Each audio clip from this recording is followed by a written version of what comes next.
ሰላም ውድ ቻናል ተከታታዮች እንደምን ቆያችሁ? እኔ በጣም ደህና ነኝ፣ እግዚአብሔር የተመሰገነ ይሁን። ዛሬ እንግዲህ እዚህ ጋር እንደምትመለከቱት ባዮ ኦይል ነው ይዤላችሁ የመጣሁት ማለት ነው። እንግዲህ ባዮ ኦይል ለማዲያት፣ ለተሸበሸበ ቆዳ፣ ጠቋቁር እና ለተዘበራረቀ ቆዳ የሚጠቅም ዘይት ነው ማለት ነው። እንግዲህ በውስጡ አንቲ ኦክሲዳንቶችን ይዟል፣ ብዙ ቫይታሚንና ሚነራሎችን ይዟል።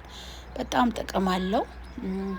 ማዲያትን ያጠፋል፣ እያሳሳ ከቆዳችን ላይ ሙልጭ አድርጎ ነው የሚያነሳው እና ባዮ ኦይል እንግዲህ እኔ ለብዙ ጊዜ ስጠቀመው ነበረ።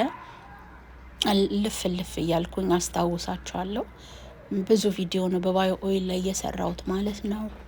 እና ዛሬም ደግሞ በድጋሚ እንግዲህ ላስታውሳችሁ ብቅ ብያለሁ ማለት ነው። ቆዳችሁ ባለበት ጥሩ ሆኖ እንዲቀመጥላችሁ ይረዳል። በተጨማሪም ደግሞ ጠቋቁር ነገር እና ደግሞ በእርግዝና ምክንያት ለሚመጣ የከለር መዘበራረቅ ቆዳውን አንድ አይነት ከለር በማድረግ ጥቅም ይሰጣል። የተለያየ ቫይታሚን ኤ ያለው፣ ሲ ያለው፣ ኢ ያለው እና በዛም ላይ ደግሞ ብዙ ሚነራሎች፣ ቫይታሚኖች፣ አንቲ ኦክሲዳንቶች ስላሉት ከእጽዋት ስለተሰራ እንግዲህ ለቆዳ ተስማሚ ነው። እንደዚህ ያለውን ሸንተረርም ያጠፋል ማለት ነው። ከእርግዝና በኋላ የሚከሰተውን ሸንተረር ለነጭም ለጥቁርም ቆዳ እንዲስማማ ተደርጎ ነው እና የተሰራው። እንግዲህ ተጠቀሙበት እላለሁኝ። እኔ በቆዳዬ ላይ ብዙ ለውጥ ስላየሁበት እንግዲህ ላስታውሳችሁ ነው የመጣሁት። ዋጋውም ጥሩ ነው። ለብዙ ጊዜ ይሆናል። 1-2 ድሮፕ ጠብ ካረጋችሁ ፊታችሁን ያዳርሳል እና ተጠቀሙበት ብዬ አበረታታችኋለሁ። ስክሪንሾት አድርጋችሁት ደግሞ ኦንላይን ላይ ማዘዝ ትችላላችሁ።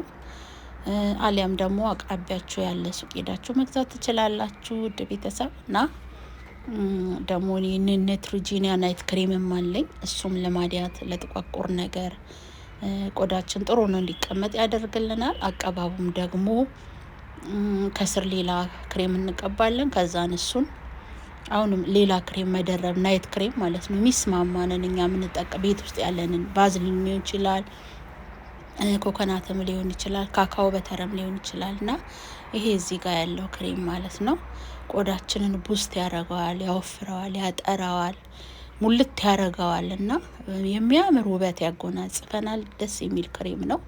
እኔ ጨርሼ 3ኛ ነው የገዛሁትኝና እናንተም ሞክሩት። በየቀኑ አይደለም መጠቀም ያለብን፣ በ3 ቀን አንድ ጊዜ ነው እና አይናችሁ ጋር አታስጠጉት ሊያቃጥል ስለሚችል። መጀመሪያ አይናችንን ስሩን የአይን ክሬም እንቀባለን። አይ ክሬም ከተቀባን በኋላ ከአይናችን ራቅ አድርገን መጠቀም ያለብንና በስሱ ነው። ጠዋት ላይ ደግሞ በሳሙና በፈሳሽ በፊት ሳሙና መታጠባችንን አንርሳ። ከታጠበን በኋላ ደግሞ ስፕሬ ካለን ስፕሬ የሩዝ ስፕሬ ይሆናል።